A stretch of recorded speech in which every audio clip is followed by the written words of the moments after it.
Le damos entonces el espacio a Cintia.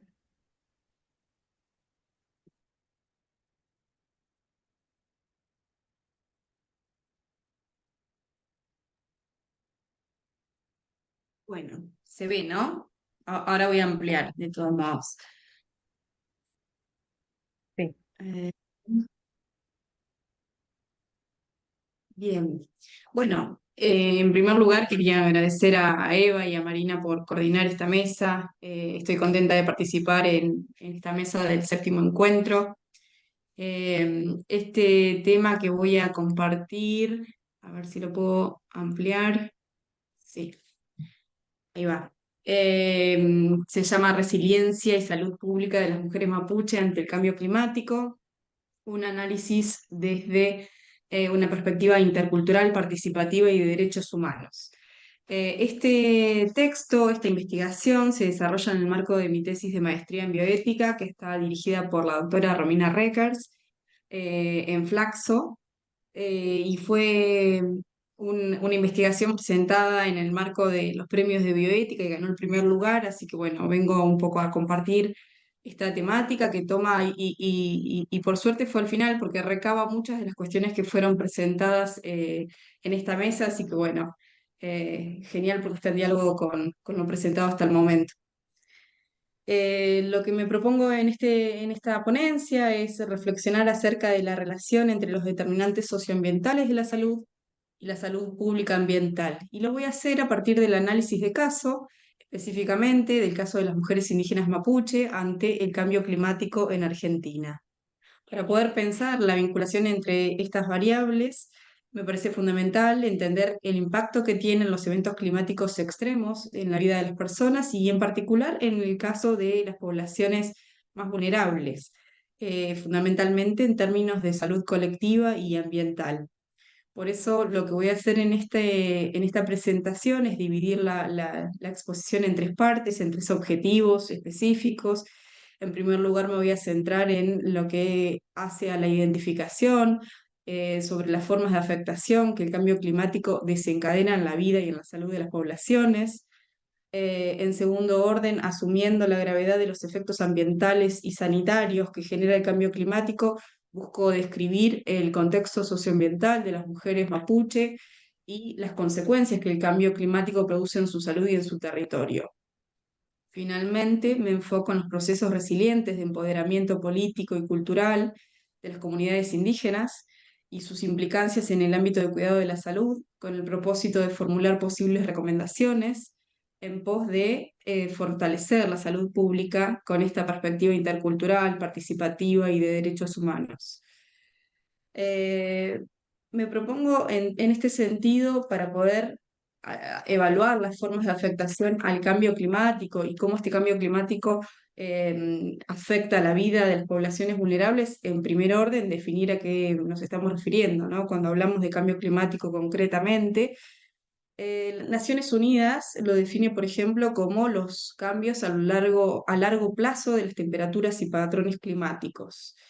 En el caso de la ley 27.520, en el artículo tercero, en Argentina, en esta ley que es de presupuestos mínimos de adaptación y mitigación al cambio climático global, la define como la variación del cambio del clima atribuido directa o indirectamente a la actividad humana que altera la composición de la atmósfera mundial y que se suma a la variabilidad climática natural observada durante periodos de tiempo comparables. Ahora, lo interesante o lo cierto es que el cambio climático representa en este momento la mayor amenaza a la salud y a la vida de toda la humanidad, tal como establece la Organización Mundial de la Salud. En cuanto a los alcances, es interesante pensar este fenómeno desde lo que es el derecho internacional, nacional y desde los derechos humanos. Concretamente, el cambio climático plantea desafíos y oportunidades para poder desarrollar normas, principios, instituciones y mecanismos jurídicos que puedan regular estas responsabilidades, estos derechos, estos deberes de los estados parte y también de los actores sociales que estamos de alguna manera sometidos frente a este fenómeno global. En particular, los desafíos se vinculan con ofrecer respuestas concretas, proteger y promover los derechos humanos orientados concretamente hacia las poblaciones más vulnerables y más marginadas, que son las que van a sufrir mayores consecuencias de lo que es el cambio climático y los efectos. En particular,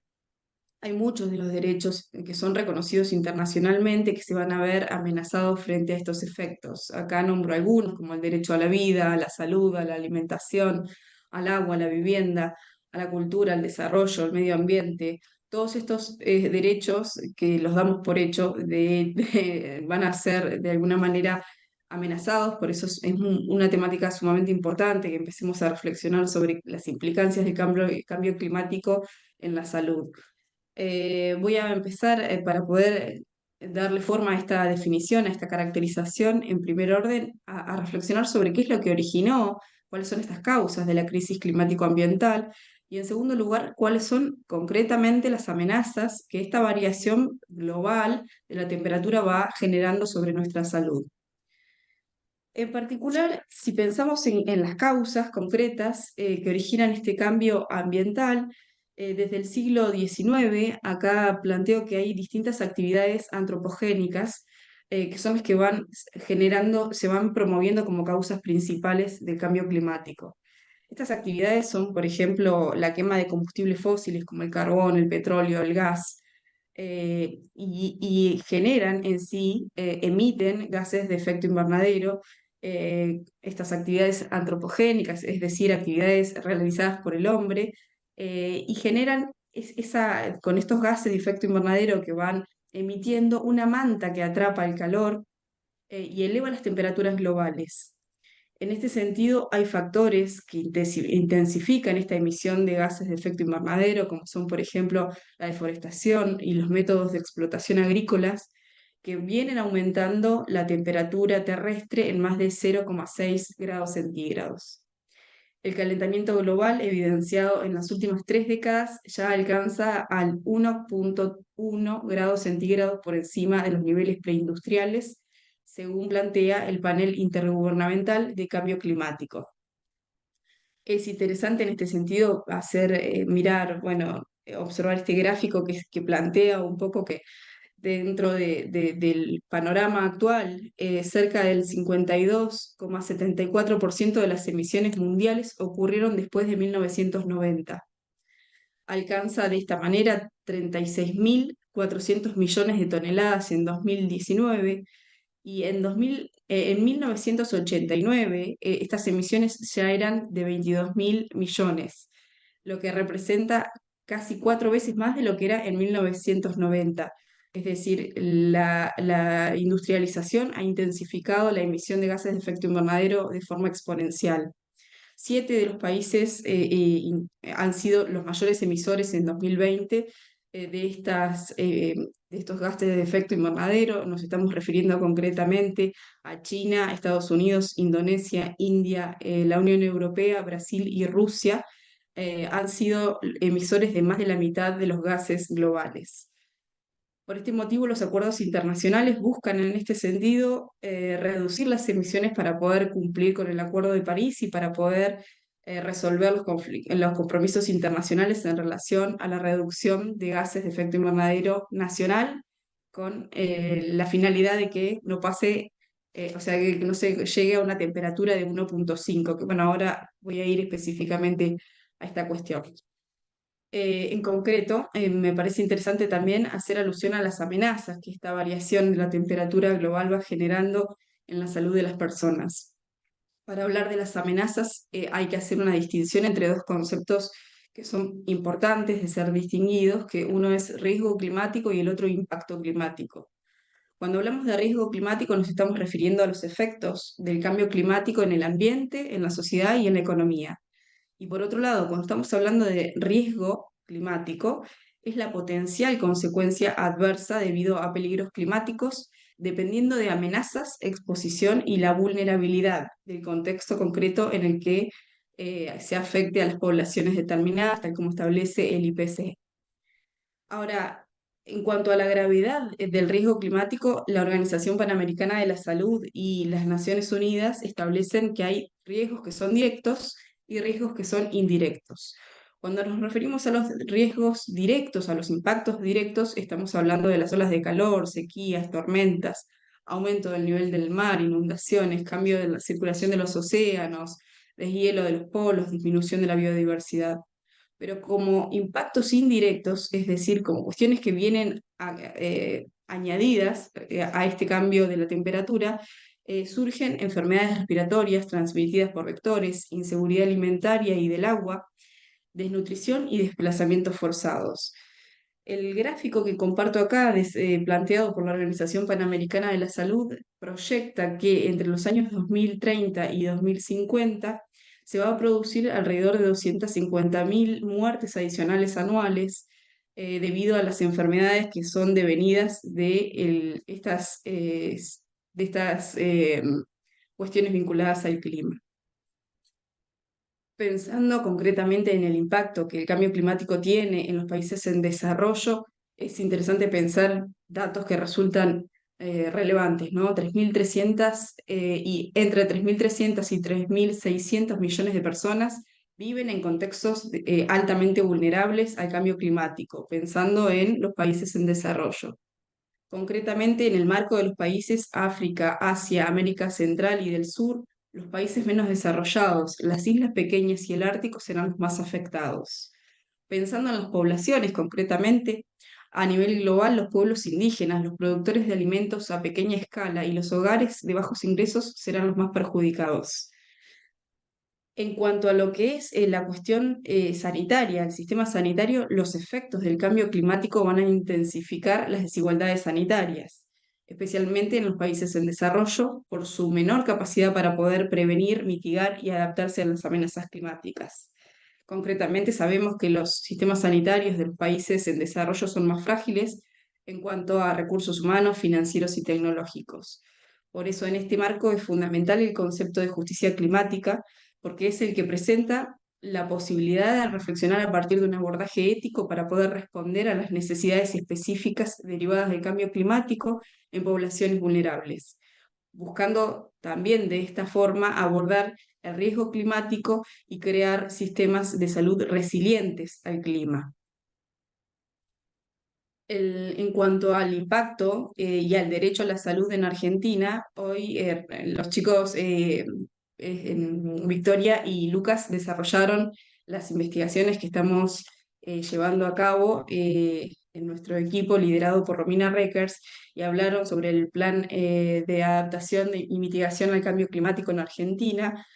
No voy a entrar en detalle porque ya lo plantearon. Este plan destaca que está centrado en un enfoque mirando a las personas y cómo estas personas están contextualizadas en relación a la acción climática.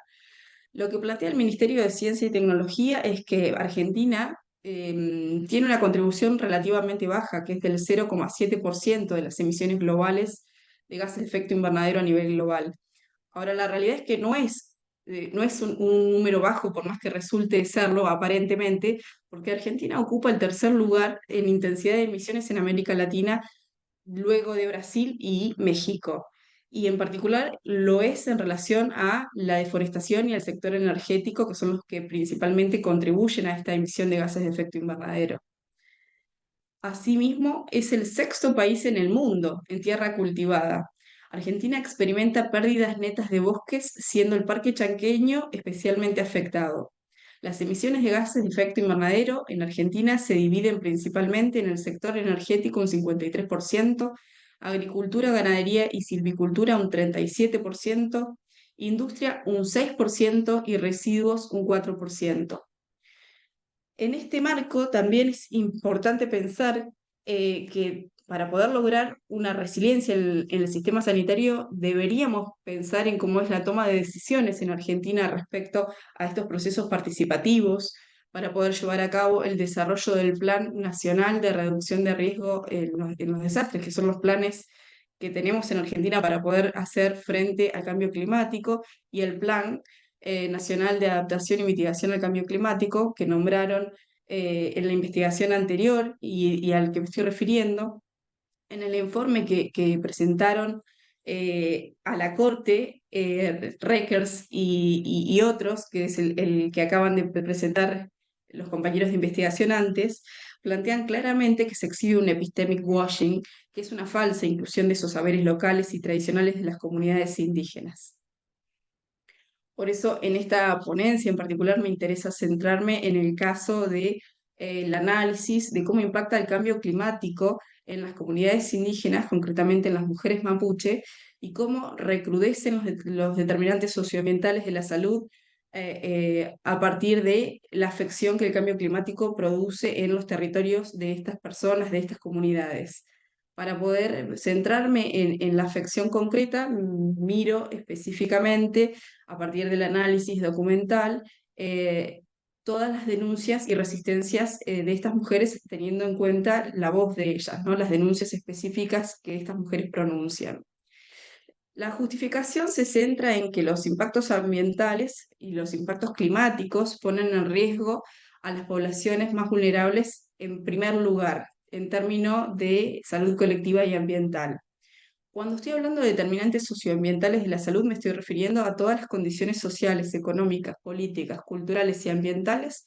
que influyen en el acceso a la salud y en el bienestar de las personas y las comunidades. Como hipótesis, manejo la afirmación o el posicionamiento de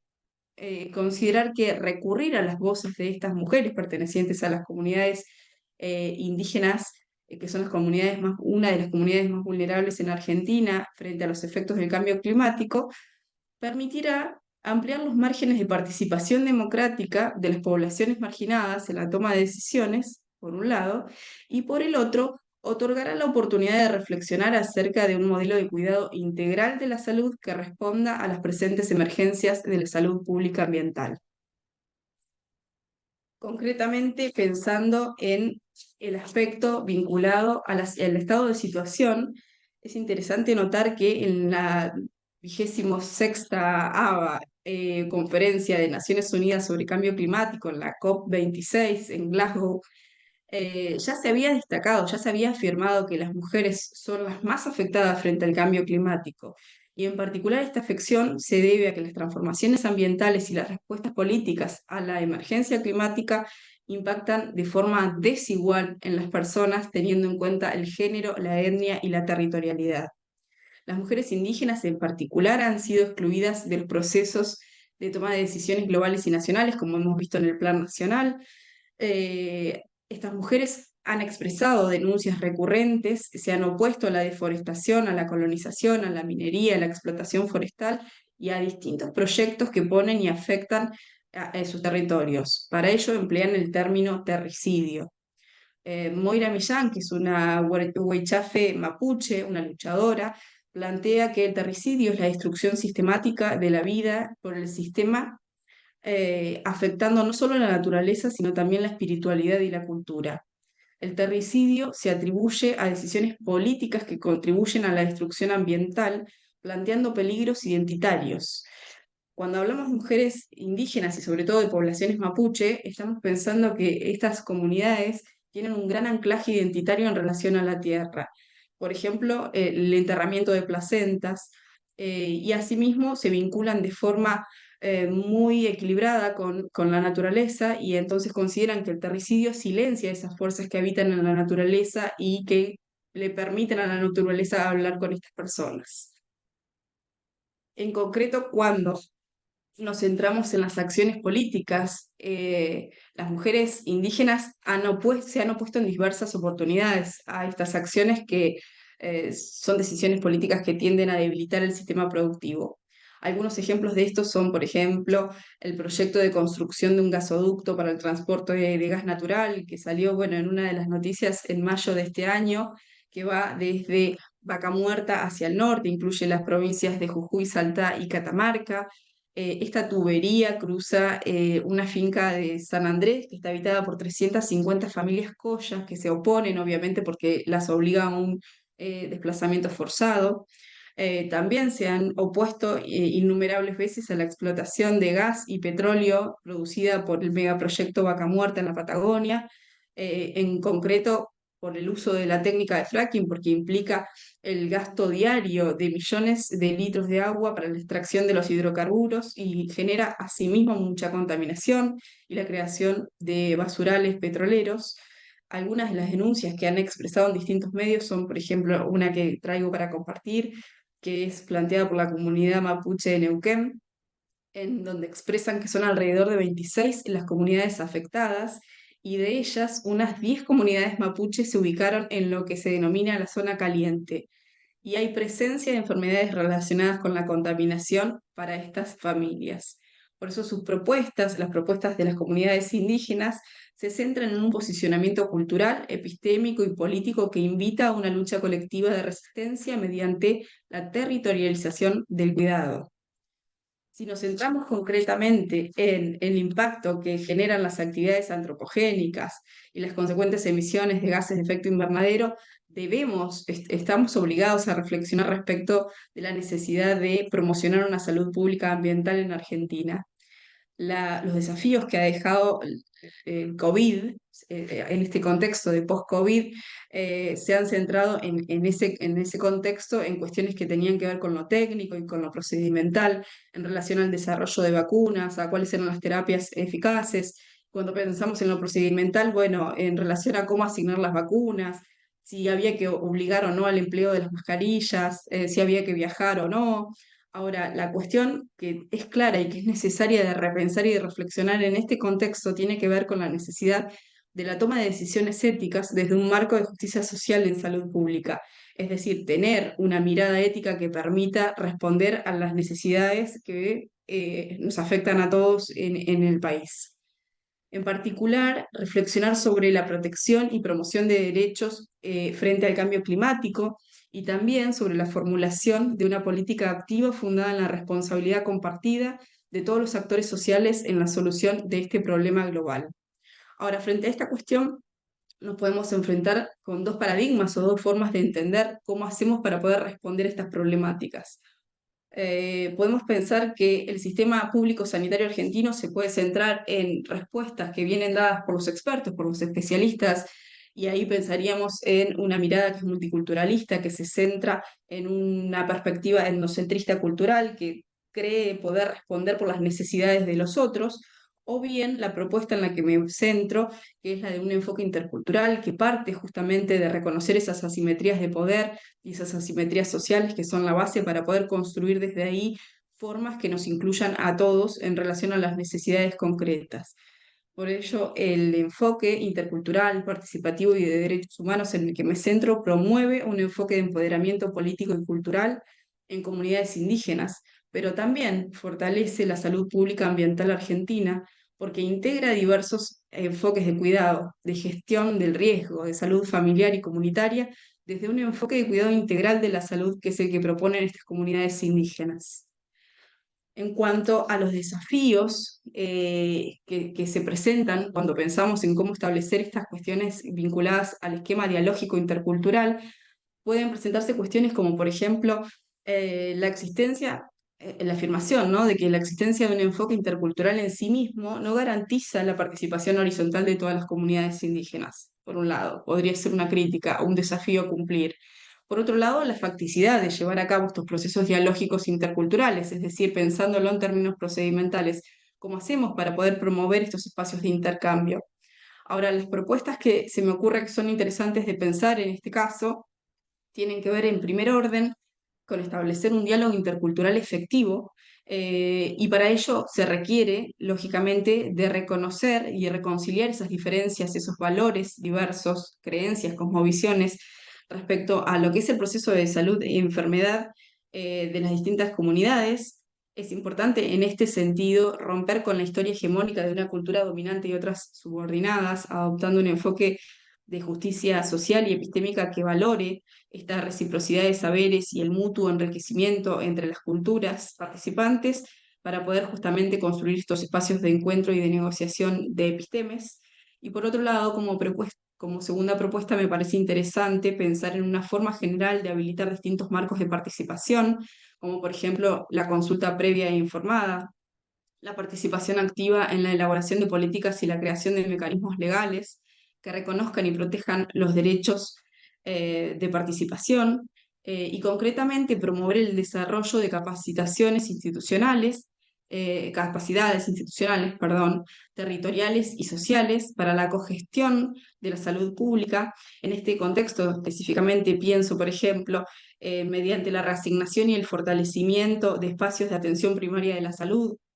a partir de pensarlas como instancias organizativas plurales que puedan articular la participación social e intercultural territorial y que puedan ampliar esos márgenes adaptados a las necesidades sociales, epistémicas y contextuales de las poblaciones que participan y que asisten a esos